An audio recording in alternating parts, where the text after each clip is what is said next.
السلام عليكم ورحمة الله تعالى وبركاته. الحمد لله رب العالمين، صلى الله على سيدنا محمد وعلى آله وصحبه أجمعين. أما بعد. மிஃப்தாஹுல் அரபியா கிதாபினுடைய இரண்டாம் பாகத்தினுடைய 102ஆம் நாள் பாடமான இன்றைய பாடத்தில் நாம் அமர்ந்திருக்கிறோம். அல்ஹம்துலில்லாஹ். இந்த பாடங்கள் தொடர்ந்து நடைபெறுவதற்கு அல்லாஹ் தௌஃபீக் செய்வானாக, ஆமீன். நம்முடைய ஜாமியா ரகீப் எஜுகேஷனல் ட்ரஸ்டின் மூலமாக நாம் பல்வேறு விதமான தீன் சம்பந்தமான துனியா சம்பந்தமான சேவைகளை ஆற்றி வருகிறோம். இந்த சேவைகள் எவ்வித தொய்வும் இன்றி சிறப்பான முறையில் தொடர்ந்து நடைபெறுவதற்காக அனைவரும் துஆ செய்யுங்கள், இன்னும் ஆதரவை தாருங்கள். நன்மையில் ஒன்று சேருவோம். நாம் ஆற்றுகிற இந்த சேவைக்கு பொருளாதார பங்களிப்பை செலுத்த நாடுபவர்கள் இங்கே நம்முடைய அக்கௌண்ட் டீட்டெயில்ஸ் வழங்கப்பட்டுள்ளது. அதே போன்று QR கோடும் இங்கே வழங்கப்பட்டுள்ளது. இதன் மூலம் தங்களுடைய பொருளாதார பங்களிப்புகளை செலுத்திக் கொள்ளலாம். அல்லாஹ் ரபுல் ஆலமீன் தௌஃபீக் செய்வானாக, ஆமீன் யா ரப்பல் ஆலமீன். இமாம் நூர் ஆலிம் ஹலீல் அமீனி அவர்களினுடைய மிஃப்தாஹுல் அரபியா கிதாபின் இரண்டாம் பாகத்தினுடைய 102ஆம் நாள் பாடமான இன்றைய பாடத்தில் நாம் பார்க்க இருப்பது இந்த கிதாபின் பாடங்கள் வரிசையிலே 33வது பாடத்தினுடைய பழமொழிகள் என்ற தலைப்பின் 3ஆம் பகுதியை நாம் பார்க்க இருக்கிறோம். கடந்த ஒரு சில பாடங்களாக அரபு மொழி சார்ந்த பழமொழிகளை வாசித்து அவைகளின் கருத்தை விளங்குவதோடு மட்டுமல்லாமல் தர்கீப் இஅராபி வைத்து நாம நஹ்வின் சட்டங்களை அறிந்து கொண்டு வருகிறோம். அந்த வரிசையில் இன்றும் பாடத்தில் குறிப்பிடப்பட்டுள்ள சில பழமொழிகளை வாசித்து அவைகளுக்கான பொருள் விளக்கம் தர்கீப் இஅராபி நாம பார்ப்போம் இன்ஷா அல்லாஹு தஆலா. பிஸ்மில்லாஹிர் ரஹ்மானிர் ரஹீம். இன்றைய பாடத்தினுடைய துவக்கமாக நாம பார்க்க இருப்பது அல் ஜஸாஉ இந்தல் முஸ்வீபத்தி முஸ்வீபத்துன் உஹ்ரா என்று வரக்கூடியதான இந்த வார்த்தை. அப்ப கடந்த ஒரு சில பாடங்களாக நாம பார்த்து கொண்டு வருவது அரபு மொழியை சார்ந்த பழமொழிகளை நாம பார்த்து கொண்டு வருகிறோம். இதனுடைய நோக்கம் நமக்கு அரபு மொழியின் பழமொழியை விளங்குவது மட்டுமல்ல, அதில் சொல்லப்படுகிற தர்கீப் இஅராபை அறிவதன் மூலம் நாம நஹ்வினுடைய சட்டங்களை அறிந்து கொள்வதுதான் நோக்கமாக இருக்கின்றது. அந்த வரிசையில நாம் இன்றைக்கு தொடக்கமாக பார்க்க இருக்கக்கூடிய பழமொழி என்ன அப்படின்னா, அல் ஜஸாஉ இந்தல் முஸ்வீபத்தி முஸ்வீபத்துன் உஹ்ரா என்று வரக்கூடியதான இந்த தொடக்கமான பழமொழி. அர்த்தம் பாருங்க, அல் ஜஸாஉ திடுக்கிடுதலாகிறது, பதற்றமடைவதாகிறது என்றெல்லாம் அர்த்தம் வைக்கலாம். திடுக்கிடுதல், பதற்றமடைதலாகிறது. இந்தல் முஸ்வீபத்தி சோதனை நிகழும் சமயத்துல திடுக்கிடுதல் இன்னும் பதற்றமடைதலாகிறது. முஸ்வீபத்துன் உஹ்ரா இன்னொரு சோதனையாகவே இருக்கின்றது, வேறொரு சோதனையாகவே இருக்கின்றது. அப்ப என்ன சொல்ல வராங்க அப்படின்னா, ஒரு சோதனை நமக்கு வரும் பொழுது அதை பொறுமையாக எதிர்கொள்ள நாம பழகணும். மாறா நாம அதுல திடுக்கிட்டோம், பதற்றம் அடைந்தோம் அப்படின்னு சொன்னா அது இன்னும் ஒரு சோதனையை நமக்கு உண்டாக்கிரும் என்பதைத்தான் நமக்கு இந்த பழமொழி சுட்டி காட்டுது. அப்போ குர்ஆன் ஹதீஸ்ல வந்தது மாதிரி சோதனைகள் வரும் பொழுது பொறுமையாக எதிர்கொள்ளணும். அதைத்தான் இந்த பழமொழி நமக்கு சொல்லி தருது. பாருங்க, இப்போ இந்த பழமொழியினுடைய பொருள் அதே போன்று சிறிய விளக்கத்தை நாம பார்த்துட்டோம். இதற்குண்டான தர்கீப் இஅராபை நாம பார்ப்பவாங்க. அல் ஜஸாஉ முப்ததா, இந்த லர்ஃப் முலாஃப், அல் முஸ்வீபத்தி முலாஃப் இலைஹி. இந்த என்ற லர்ஃபினுடைய தால்லுக்கை நாம ஜஸாஉல வைக்கணும். முஸ்வீபத்துன் என்பது ஹபர் மௌசூஃப், உஹ்ரா என்பது சிஃபத்து. அப்போ இவைகளுக்கான தர்கீபை பார்த்துட்டோமா, என்ன இஅராபு கொடுக்கணும் பாருங்க. அல் ஜஸாஉ லாஹிரத்தான லம்மத்தை கொண்டு ரஃபை செய்யப்பட்டிருக்கக்கூடியதான இஸ்மு, ரஃபை செய்திருக்கக்கூடிய ஆமில் மானவி, இப்திதா என்ற மானவியான ஆமில்.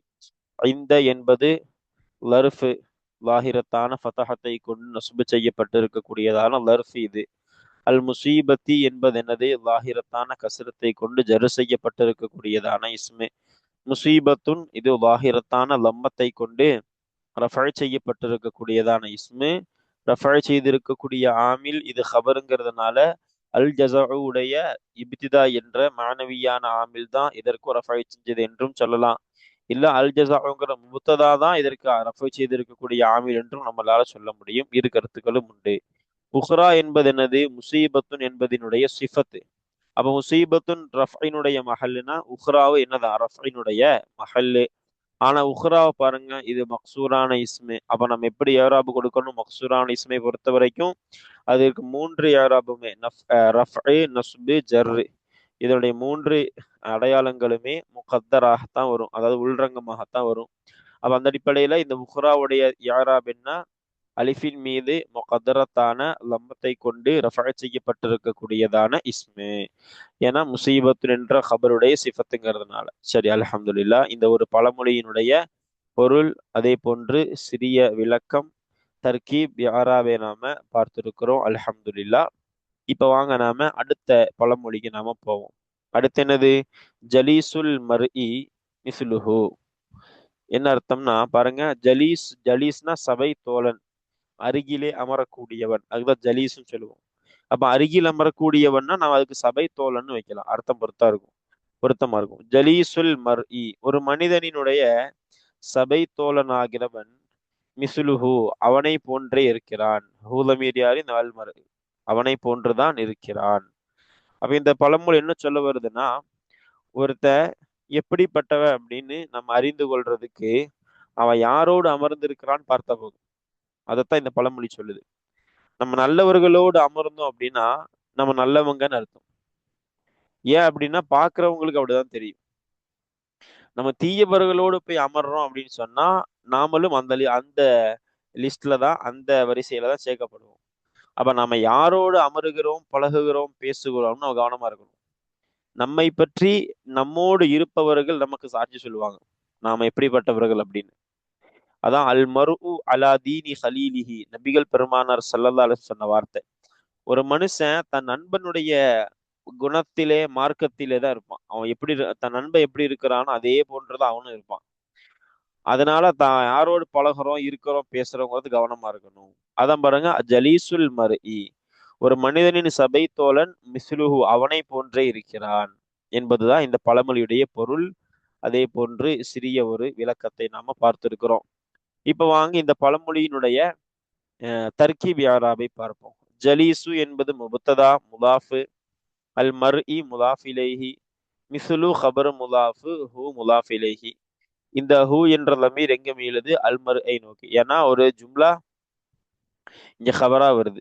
அல்ல, இங்க மிஸ்லு என்பது ஹபரு, ஹூ என்ற அந்த ஹபர்ல இருக்கிற லமீர் அல் மர்ஐ நோக்கி மீளக்கூடியதான லமீர். இப்ப அதே போன்று இப்ப யாராப் என்னது பாருங்க, ஜலீசு தாஹிரத்தான லம்மத்தை கொண்டு ரஃபா செய்யப்பட்டதான இஸ்மு, அல் மர்இ லாஹிரத்தான கசிரத்தை கொண்டு ஜரு செய்யப்பட்டிருக்கக்கூடியதான இஸ்மு, மிசுலு லாஹிரத்தான லம்மத்தை கொண்டு ரஃபா செய்யப்பட்டிருக்கக்கூடியதான இஸ்மு, ஹூ என்ற லமீரு ஜர்ருடைய மஹல், ஏன்னா அது முலாஃப் இலேஹிங்கிறதுனால. ஆனா இங்க வந்து நமக்கு அது லமீர், லம்மின் மீது மப்னியான ஒரு லமீரான இஸ்மு. சரி, அப்ப ஜலீசுக்கு ரஃபை செய்த ஆமில் அது மானவி இபித்திதா என்ற ஆமில். அதே சமயம் மிஸ்லுஹுக்கு ரஃபை செய்த ஆமில் அதே போன்று இபித்திதானும் சொல்லலாம், இல்ல ஜலீசுக்கு முபத்ததா என்று நம்மளால சொல்ல முடியும். அப்ப அல்ஹம்துலில்லாஹ், இந்த இரண்டாவது பழமொழியினுடைய பொருள், ஒரு சிறிய விளக்கம், தர்கீப், யாராவை நாம பார்த்துட்டோம், அல்ஹம்துலில்லாஹ். இப்ப அடுத்த பழமொழி பாருங்க, என்னது? அல் ஜஹ்லு ஷர்ருல் அஸ்ஹாபி. அல் ஜஹ்லு, என்னது? மடமைத்தனம் என்பதாகிறது, அறியாமை என்பதாகிறது. ஷர்ருல் அஸ்ஹாபி, அப்போ அஸ்ஹாப்னா என்னது? நண்பர்கள், சஹாபிகள், அஸ்ஹாபுகள் சொல்றோமா இல்லையா? அப்போ ஒரு மனுஷனுக்கு எத்தனையோ நண்பர்கள் இருக்கலாம், சரிங்களா?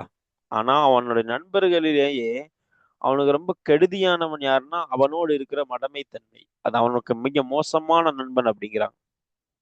இப்ப நமக்கு எத்தனை நண்பர்கள் வச்சிருப்போமா இல்லையா?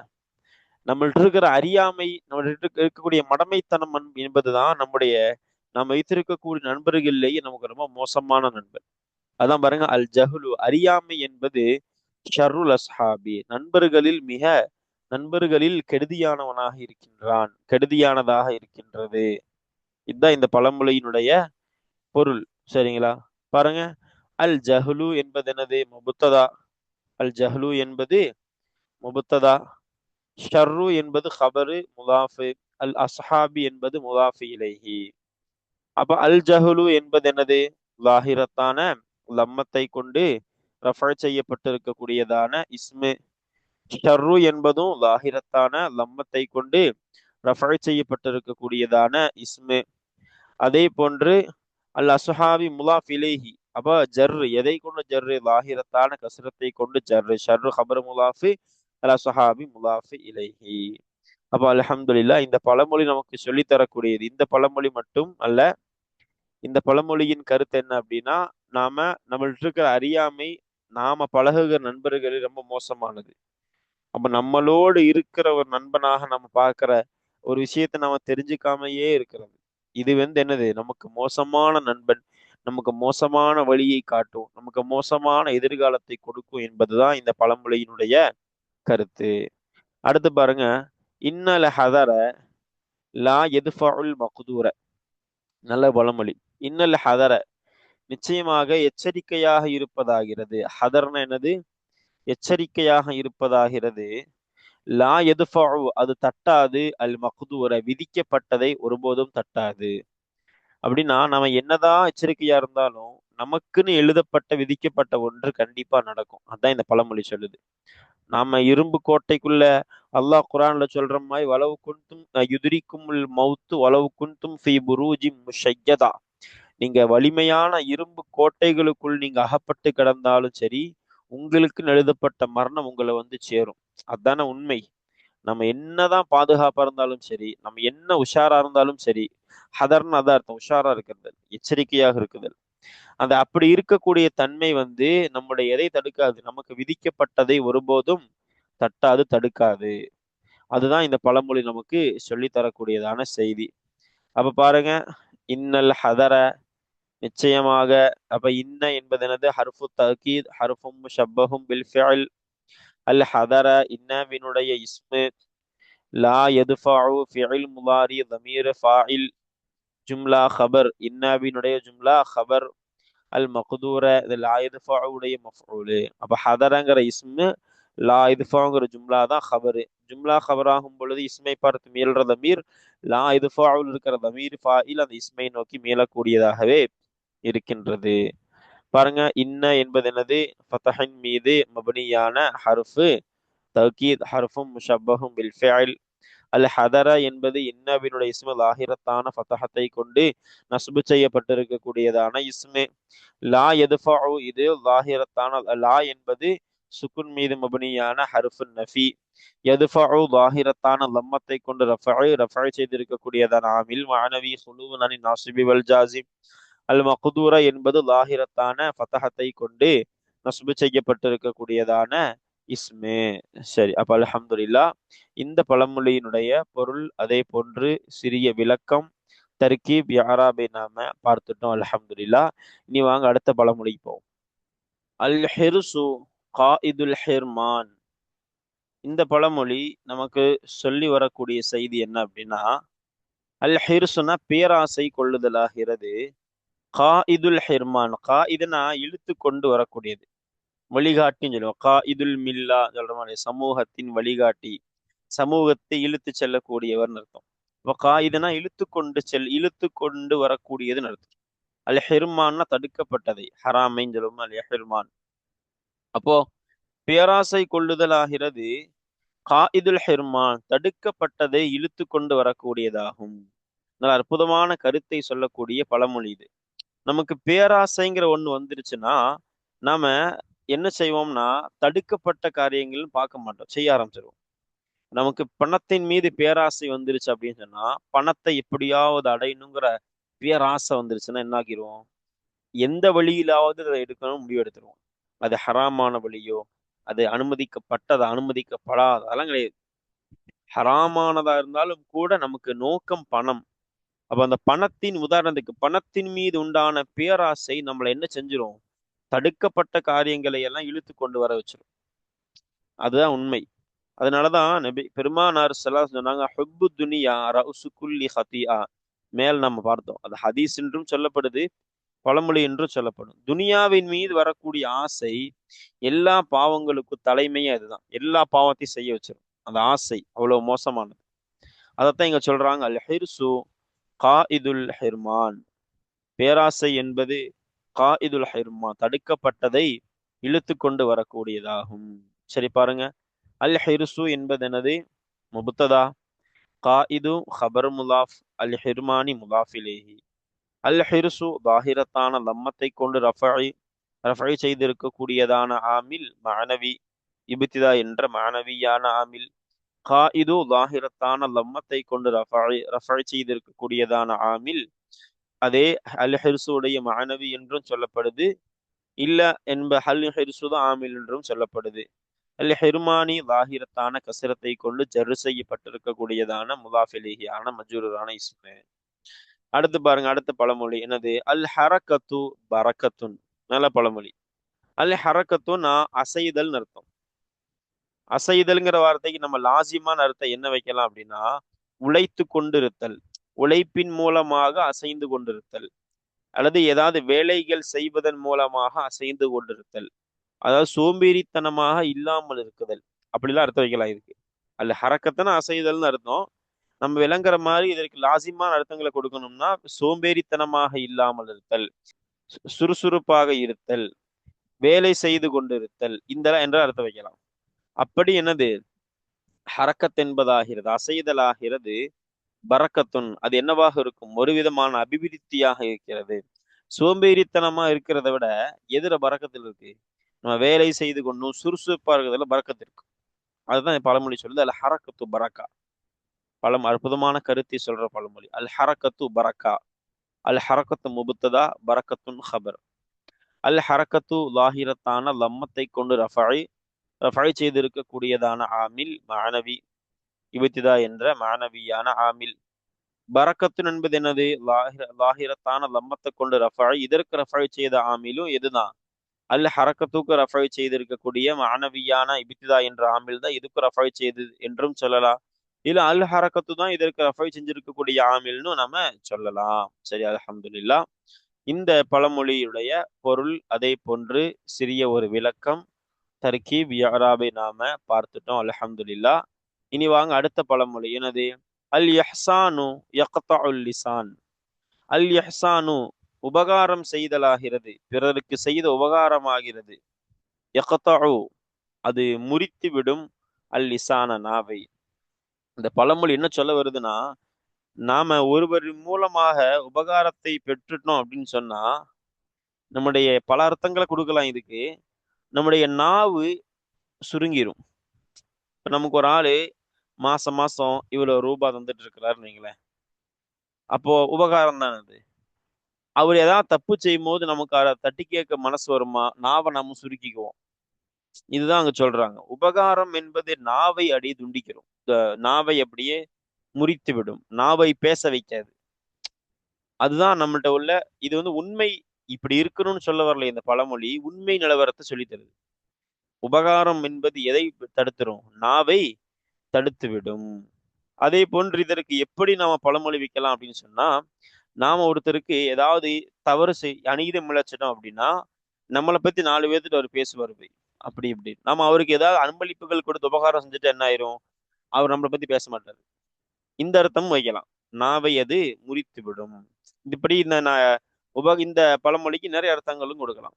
சொல்ல வரக்கூடிய விஷயம் அதுதான். நாம உபகாரம் செய்தல்ங்கிறது அது அவரை பற்றி பேசுவதற்குண்டான வார்த்தைகளை இல்லாமலாக்கி நாவ முறிச்சிரும். அதான் இங்க அல் இஹ்சானு உபகாரம் செய்தலாகிறது, யக்தஉ அது முறித்து விடுகிறது, அல் லிசான நாவை. அல் இஹ்சானு முப்ததா, யக்தஉ ஃபிஇல் முலாரி லமீர் ஃபாஇல், அல் லிசான மஃஊல். அல் இஹ்சானு என்பது லாஹிரத்தான லம்மத்தை கொண்டு ரஃபை செய்திருக்கக்கூடியதான ஆமில் மானவி, இப்திதா என்ற மானவியான ஆமிலு. யக்தஉ என்பது என்னது? இதுவும் வாஹிரத்தான லம்மத்தை கொண்டு ரஃபை செய்யப்பட்டிருக்கக்கூடிய முதாரியான ஃபேலு தான். இதற்கு ரஃபை செய்திருக்கக்கூடிய ஆமில் மானவி, ஹுலூபு நனி நாசிபி வல் ஜாசிப். நசபு செய்யக்கூடிய அன்லன் கையிதன் என்ற ஆமில்களை விட்டும், ஜசும் செய்யக்கூடிய இன்லம் லம்மா லாமு லம்ரி லாலி நஹி போன்ற ஆமில்களை விட்டும் நீங்கி இருக்குதல்ங்கிறத இதுக்கு ஆமிலே. அல் லிசான என்பது லாஹிரத்தான ஃபதஹத்தை கொண்டு நசுபு செய்யப்பட்டிருக்கக்கூடியதான இஸ்மு. அப்ப அல்ஹம்துலில்லா, இந்த யக்தாவுங்கிற ஜும்லா தான் அல் இஹ்சான் என்பதனுடைய ஹபரா, ஜும்லா ஹபரா வைக்கிறோம் நாம. இப்போ இதுல இருக்கக்கூடிய லமீர் தான் அல் இஹ்சானை நோக்கி மீளுது. சரி பாருங்க, முபத்ததா இது ஃபிஇல் முலாரி தம்பீர் ஃபாயில், ஜும்லா ஹபர், அல் லிசான மஃபூல். இப்போ அடுத்த பழமொழி என்னது? அல் ஹக்கு அபுலஜு. வல் பாத்திலு லஜ்லஜுன். அல் ஹக்கு உண்மையாகிறது, சத்தியம் என்பதாகிறது, அபுலஜு மிக தெளிவானதாக இருக்கின்றது. வல் பாத்திலு அசத்தியமாகிறது, இன்னும் அசத்தியமாகிறது, லஜ்லஜு கலங்கலானதாக இருக்கின்றது, தெளிவில்லாததாக இருக்கின்றது என்று சொல்லக்கூடியதான பழமொழி தான் இந்த பழமொழி. பாருங்க, அல் ஹக்கு என்பது அப்ப என்ன சொல்றாங்கன்னா, உண்மை எப்பொழுதுமே தெளிவா இருக்கும். அசத்தியம் பொய் என்பது எப்படி இருக்கும், எப்பவுமே கலங்கலாக இருக்கும், தெளிவு இருக்காது. நிறைய விஷயங்களை பார்க்கலாம். உண்மை ஒருத்தர் உதாரணத்துக்கு இப்படி வைக்கலாம், உண்மை பேசுறாரு ஒருத்தர், தெளிவா இருக்கும், எங்கேயுமே மாட்ட மாட்டாரு. ஆனா ஒரு பொய் பேசுனா அதை மறைக்க இன்னொரு பொய், அதை மறைக்க இன்னொரு பொய், அது கலங்கலான ஒண்ணு. இந்த மாதிரி தான் உண்மை என்பது தெளிவு உள்ளது, பொய் என்பது, அசத்தியம் என்பது, உண்மைக்கு மாற்றமானது என்பது கலங்கலானது. அதான் பாருங்க, அல் ஹக்கு முபுத்ததா, அபுலஜு ஹபர்.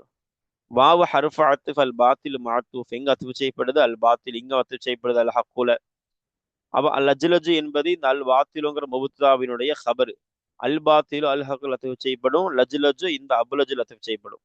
இந்த வாவை நாம அத்ஃபுடைய வாவா வச்சா. இல்ல வாவை நம்ம என்ன வச்சிட்டோம்னா, இஸ்தினாஃபா வச்சிட்டோம்னா, அல் பாத்திலு முபுத்ததா லஜ்லஜுன் ஹபர், வேலை முடிஞ்சது. அவ்வளவுதான். பாருங்க, அல் ஹக்கு லாஹிரத்தான லம்மத்தை கொண்டு ரஃபை செய்யப்பட்டிருக்கக்கூடியதான இஸ்மு, ரஃபை செய்திருக்கக்கூடியதான ஆமில் மஅனவி. அபுலஜு என்பது எனது லாஹிரத்தான லம்மத்தை கொண்டு ரஃபை செய்திருக்கக்கூடியதான ஆமில், அதே மஅனவியான ஆமில்னு சொல்லலாம். இல்ல அல் ஹக்கு தான் ரஃபை செஞ்சிருக்கிற ஆமில்னு சொல்லலாம். வாவ் என்பது ஃபதஹின் மீது மபனியான ஹர்ஃபு. அல் பாத்திலு லாஹிரத்தான லம்மத்தை கொண்டு ரஃபை செய்திருக்கக்கூடியதான ஆமில், நம்ம என்ன சொல்லலாம், மஅனவி என்றும் சொல்லலாம், வாவ் இஸ்தினாஃபா வச்சா.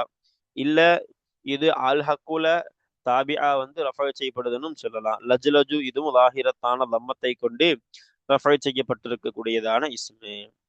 அடுத்த பழமொழி பாருங்க, ஹைருல் மாலி மா நஃபஅ. ஹைருல் மாலி செல்வத்தில் சிறந்ததாகிறது, மா ஒரு செல்வமாக இருக்கின்றது, நஃபஅ அந்த செல்வம் பலன் அளிக்குமே, பலன் அளித்ததே, அப்ப பிரயோஜனத்தை அளித்ததே அந்த ஒன்றாக இருக்கும். அப்ப செல்வத்தில் சிறந்ததாகிறது, பலன் தந்த ஒரு செல்வமாக இருக்கிறது. எது நமக்கு பயன்படுதோ அதுக்கு பேர் தாங்க செல்வம். நம்ம எடுத்தெடுத்து வச்சு வச்சு வச்சு காசு நம்ம சேர்த்து வைக்கிறோம், நமக்கு பிரயோஜனம் இல்லை, துனியாவுக்கும் பிரயோஜனம் இல்லை, ஆகிரத்துக்கும் பிரயோஜனம் இல்லை. அப்படிங்கிற பட்சத்துல அது செல்வம் பிரயோஜனம் இல்லாத, அது வந்து நமக்கு வேஸ்ட். அப்ப சிறந்த செல்வம்ங்கிறது என்னது, துனியாவிலும் ஆகிரத்திலும் நமக்கு பலனை தரக்கூடியதாக இருக்குமே, அதுதான் சிறந்த செல்வம். அதான் சொல்றாங்க, ஹைருல் மாலி மா நஃபஅ, செல்வத்தில் சிறந்தது மா நஃபஅ பலன் அளித்ததான ஒரு செல்வமாக இருக்கின்றது. அப்ப பாருங்க, ஹைரு முபுத்ததா முலாஃபு, அல் மாலி முலாஃபி இலைஹி. மா என்பது ஹபரு இஸ்மு மௌசூலு, நஃபஅ ஃபிஇல் மாலி லமீர் ஃபாயில் ஜும்லா மாவினுடைய சிலா. இந்த மாவை பார்த்து மௌசூலை பார்த்து மீளக்கூடிய இது சிலால லமீராக மறைஞ்சிருக்குது. பாருங்க, ஹைரு லாஹிரத்தான லம்மத்தை கொண்டு ரஃபா செய்யப்பட்டிருக்கக்கூடியதான இஸ்மு. அல் மாலி என்பது லாஹிரத்தான கஸ்ரத்தை கொண்டு ஜரு செய்யப்பட்டிருக்கக்கூடியதான இஸ்மு. மா என்பது ரஃபைனுடைய மஹல்லு, ஏன்னா ஹைரு என்ற முபுத்தாவுடைய ஹபரு. ஆனா இங்க வந்து இஸ்மு மௌசூல், சுக்குன் மீது மபனியான இஸ்மு மௌசூல் இது. அதே போன்று பாருங்க, நஃபா என்பது என்னது, ஃபதஹின் மீது மபனியான மாதியான ஃபிஅலு. இந்த நஃபஅங்கிற மாதியான ஃபிஅலு தான் மாவினுடைய சிலாவாக இருக்கின்றது. அல்ஹம்துலில்லாஹ். அப்போ இந்த ஹதீஸ், இந்த பழமொழியுடைய பொருள், தர்கீப், இஅராப், விளக்கத்தை நாம பார்த்துட்டோம். இப்போ அடுத்த பழமொழி பாருங்க, என்னது, ஹைருல் இல்மி மா ஹலரக. ஹைருல் இல்மி கல்வியில் சிறந்ததாகிறது, மா ஹலரக மா ஒரு கல்வியாக இருக்கும், ஹலரக்க உனக்கு முன்னிலையிலே அது வந்தது அந்த ஒரு கல்வியாக இருக்கிறது. இப்போ உனக்கு முன்னாடி எது இருக்குதோ அதுதான் சிறந்த கல்வி. உனக்கு முன்னாடி எது இருக்கிறதோ, உனக்கு இப்போ உனக்கு என்ன, பல விளக்கங்கள் கொடுக்கலாம் இதுக்கு. இப்போ உனக்கு என்ன தேவையோ அதுக்கு பேர் தான் சிறந்த கல்வி. நாம எப்போ தேவையானதை படிக்கிறது இல்லை. இப்ப நம்ம ஹஜ்ஜுக்கு ஒரு ஆள் போறாரு அப்படின்னா, அவருக்கு அப்போ உள்ள கல்வியில் சிறந்தது என்ன, அவர் அந்த ஹஜ்ஜை பற்றி படிக்கிறது, வியாபாரத்தை பத்தி படிக்கிறது இல்லை. வியாபாரத்துல ஒருத்தர் இறங்க போறாருன்னா அப்போ அவர் அதை பத்தி படிக்கணும். இப்படி உனக்கு முன்னிலையிலே வந்திருக்கக்கூடியதான ஒரு கல்வியாக இருக்கிறது, அதான் மா ஹலரக்க, உனக்கு முன்னால் வந்திருக்கக்கூடியதான ஒரு கல்வியாக இருக்கிறது. பாருங்க, ஹைரு முபுத்ததா முலாஃப் அல் இல்மி முலாஃப் இலைஹி மா ஹபரு இஸ்மு மௌசூலு, ஹலர ஃபிஇல் மாதி லமீர் ஃபாயில் மாபினுடைய சிலா, க என்பது மஃஊலு. பாருங்க, அப்ப ஹைரு லாஹிரத்தான தம்மத்தை கொண்டு ரஃபை செய்திருக்கக்கூடிய அமில் மானவி, அல் இல்மி லாஹிரத்தான கசரத்தை கொண்டு ஜர்ரு, மா சுக்குன் மீது மபுனியான இஸ்மு மௌசூலு ஆன ரஃபைனுடைய மஹல்லு, ஏனா இது ஹபரு.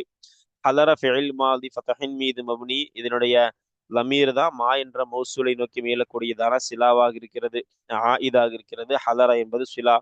க என்பது நஸ்பினுடைய மஹல், ஏன்னா மஃஊலு இங்க ஃபதஹின் மீது மபுனியான லமீரு. அப்ப அல்ஹம்துலில்லாஹ், இந்த இன்றைய பாடத்தினுடைய பழமொழிகள் நிறைவு பெறுகிறது. அல்ஹம்துலில்லாஹ், நாம இந்த பழமொழிகளை படித்தது கருத்தை விளங்குவதற்கு மட்டுமல்ல, இதில் சொல்லப்பட்ட தர்கீப் யாராபின் மூலமாக நாம நஹவின் சட்டங்களை விளங்கி கொள்ளத்தான். அல்லாஹ் அதை விளங்க தௌஃபீக் செய்வானாக. ஆமீன். இனி வரக்கூடிய பாடத்தில் இந்த ஒரு சில பழமொழிகளையும் வாசித்து அதனுடைய பயிற்சிகளையும் நாம பார்ப்போம், இன்ஷா அல்லாஹு தஆலா. அஸ்ஸலாமு அலைக்கும் வரஹ்மத்துல்லாஹி தஆலா வபரகாத்துஹு.